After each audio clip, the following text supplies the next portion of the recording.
പത്തനംതിട്ടയിൽ മധ്യവയസ്കൻ വീട്ടിൽ മരിച്ച നിലയിൽ. കോന്നി വെള്ളപ്പാറ സ്വദേശി ജയപ്രസാദാണ് മരിച്ചത്.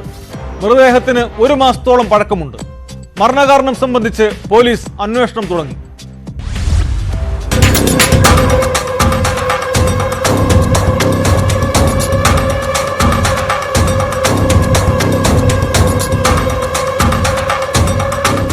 കോന്നി വെള്ളപ്പാറ സ്വദേശി ജയപ്രസാദിനെയാണ് വീട്ടിനുള്ളിൽ മരിച്ച നിലയിൽ കണ്ടെത്തിയത്.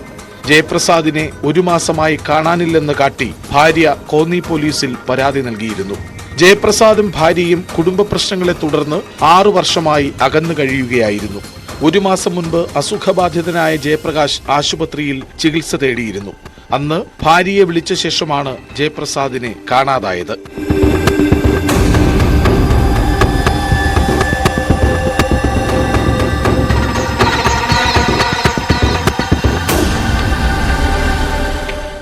ജയപ്രകാശ് താമസിച്ചിരുന്ന വീട്ടിൽ ഭാര്യ എത്തിയപ്പോഴാണ് ദുർഗന്ധം വമിക്കുന്നതായി ശ്രദ്ധയിൽപ്പെട്ടത്. തുടർന്ന് പോലീസിൽ വിവരമറിയിച്ചു. പോലീസ് എത്തി നടത്തിയ പരിശോധനയിലാണ് മൃതദേഹം കണ്ടെത്തിയത്. മരണകാരണം എന്താണെന്ന് പോസ്റ്റ്മോർട്ടത്തിന് ശേഷമേ വ്യക്തമാകൂ എന്ന് പോലീസ് പറഞ്ഞു.